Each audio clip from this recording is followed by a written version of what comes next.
So my name is Jane Marriot. I'm the British High Commissioner here in Kenya, and I'm delighted to be here in Elwak today, my second trip to Mandera. And I'm here for three reasons. One is to show that I feel safe here, that Al-Shabaab are trying to be a disruptive presence, but the people of Mandera are being very clear that they do not want Al-Shabaab. They want to get on with their lives as normal, supported by the men and women of the Kenya security forces.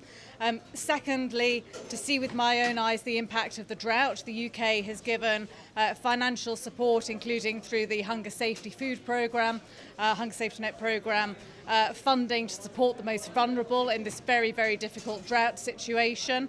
And finally, to see what reopening the border officially would look like here, which the UK would be very supportive of, partly because it will lead to an increase in trade here, but also to help increase humanitarian supplies to Somalia, which is cheaper than flying them, which means there is more money for the actual supplies. So I'm delighted to be here today and to meet some of the amazing men and women in Elwak. I made a statement 2 days ago concerning the drought situation in the country. I'm sure you have seen my statement, and it was very elaborate. We have followed up that with a meeting with the Deputy President yesterday at Harambee House Annex. And at the same time, yesterday afternoon, we flagged over about 20 trucks of mixed food going to 10 most affected counties. I really want to appreciate His Excellency the President of the Republic of Kenya, Dr. William Ruto, and his deputy for listening to our cry and moving to action swiftly. These are the kinds of engagement we really ask for it, and we thank them for taking action very fast.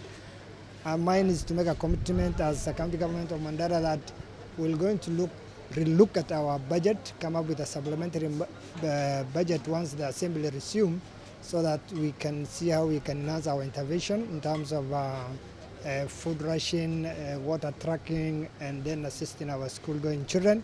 It is actually one of the worst droughts in the country for the last 40 years, as we have been told. And this is actually the fourth failed season, and we are approaching the fifth one, which we are not sure of. My sincere thanks is to British Ambassador, Excellency Jane, for taking time and visiting Elwak, being the first UK ambassador, for that matter, to visit Elwak and Mandera County for the first time. This is actually her second visit to Mandera County. This shows that actually Mandera is not a red zone, as most people believe. We have no internal conflict as a county. We are very stable. Our only challenges has been the external threat, which is Al-Shabaab, which has been managed by our security forces very well. My thanks also goes to our security team, both at the county and sub-county level, our commanders who are on the ground. I must say that they are doing an excellent job. We really thank them for taking us through the election peacefully, and they're managing the situation along the border.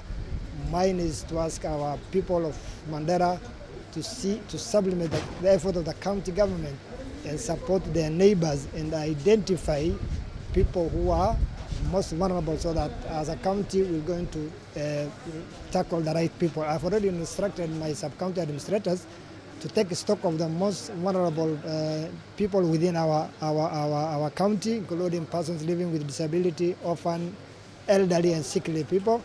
Already we have moved several of them to hospital for medical attention.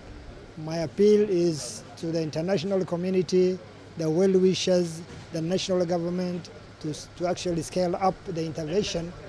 And I call upon the NGOs, non-governmental organizations working in Mandera County, to coordinate with us as the national government and the county government, so that we have a meaningful impact on the situation we are handling.